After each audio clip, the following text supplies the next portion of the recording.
저는 사실 좀 더 비관적인 이게 시너지가 나지 않고 예전은 국기만은 민주주의 승부하기 좀 못한다는 민주주의는 상당히 좀 위험하지 않나. 집권 국민에게 또 모든 걸 국민 경험하는 게 아니었다.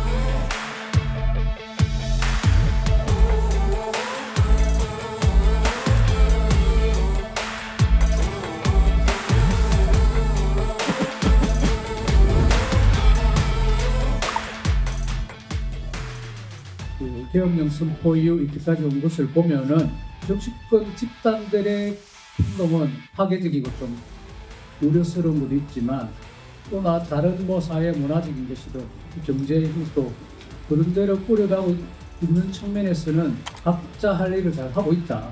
저는 사실 좀 더 비관적인 방식으로 한국의 민주주의를 지금 조금 평가하고 있습니다. 한국의 지금 민주주의는 대통령 선거를 하고 있긴 하지만 이번 사태에서도 보이듯이 대통령이 자기 맘대로 할 수 있는 여러 가지 권한이 주어져 있고 그것을 국회에서 좀 막았더니 국회에서 막는 게 문제다라고 해가지고 계엄을 선포하게 되는 굉장히 희한한 한국 현재 민주주의 저는 위기라고 생각하지는 않습니다. 이번 내란 사태가 전환점이 됐다고 생각을 하는 사람이거든요. 자동 트랙터 환경 투쟁도 있죠. 그것도 시민들이 조직된 힘으로 결국 트랙터가 사대문 안으로 들어갔잖아요. 이런 것처럼 오히려 전환점이 될 수 있는 기회라고 저는 생각을 합니다. 민주주의라고 하는 것도 서울에서 주로 사용되고 있는 것은 아닌가? 민주적이라고 느끼시는 분들은 제가 거칠게 느끼기에는 대체로 권력을 갖고 있는 분들은 민주적이라고 느끼시고 지방정치 투표율 지난 22년 투표율이 전국 투표율 50.9%가 나왔고 특히 광주는 37%가 나왔어요. 관심 없는 거죠.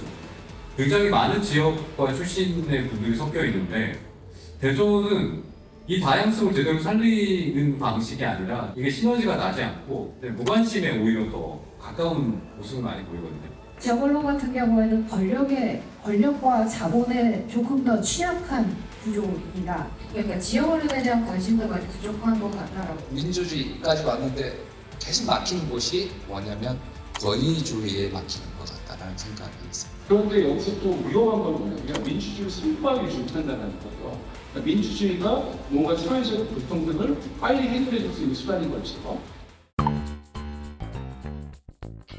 우리가 명예 시민들이 심각하게 바라봐야 될 거는 이 정치적 양극화, 사회-경제적 구조의 불안정성 이것들을 바라봐야 되고 제가 최근에 부산대 앞에 술집 거리에 가서 술을 한잔 하는데 뒤에 20대 남성 2명이 있었어요. 남성이 둘이 술을 마시면서 부정선거에 대한 이야기를 상당히 강력하게 자신의 언어로 서로 대화를 합니다. 새 것을 좋아하고 진취적이라고 하는 청년 세대들이 왜 이 논리가 자신의 논리가 되었을까? 라고 고민해보면 이건 사회 양극화가 만들어낸 그리고 정치 기득권들이 짜여놓은 정치판에 분명하게 사로잡힌 세대가 됐다는 걸 저는 증명해 보이는 우리나라 전체가 정치인들 이런 분위기를 만들어서 전 국민이 다 그 학습이 되어 있어서 지금은 청소년들에게도 이런 진영 논리가 작용. 개개인이 구구화되지 않았지만 구구화된 정당의 표를 주는 것은 구분돼서 또 생각을 해봐야 할 문제라고 생각합니다.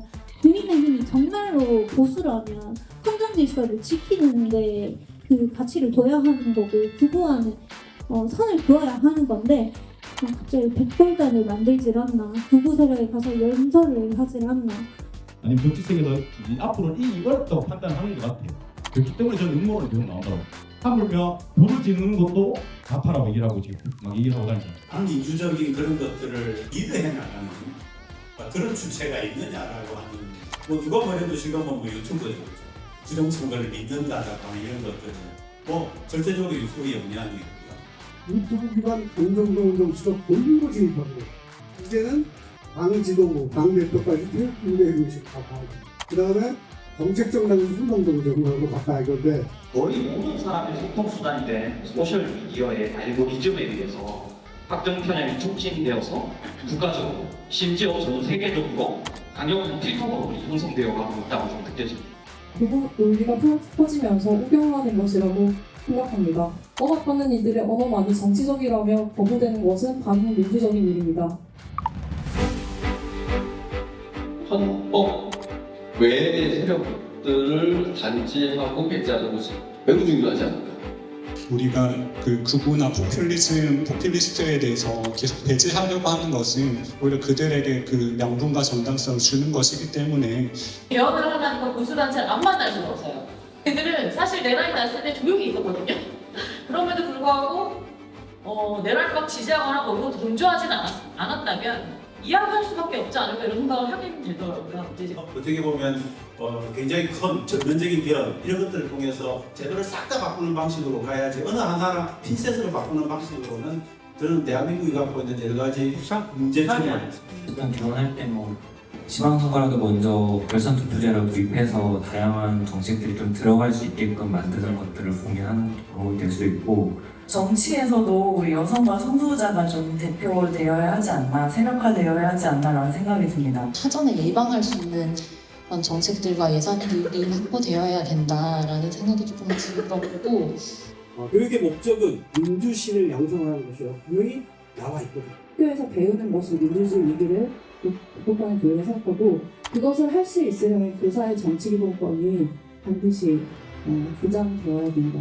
사회의 가장 큰 과제 중에 하나가 이 빛이 사그라지기 전에 교육과 그리고 노동이라는 노동일 거고 아니면 법이라면 법일 거고 그렇게 좀 더 교육이 우리의 삶에 영향을 줄 수 있는 방향으로 이끌어간다고 앞으로 소풍대도 그랬고 이번 2000년도 그렇고 엄청난 시민들이 소감에 나와서 방관에서 싸웠어요. 근데 문제는 그 시민들이 지금 이상으로 돌아가고 그런 상태에서 그들의 실천이 시민단체로 뭐 가입을 하든지 아니면 어떤 다른 형태의 일상적인 민주주의의 어떤 형태로 나타났어야 되는데 그게 안 되는 거란 말이죠.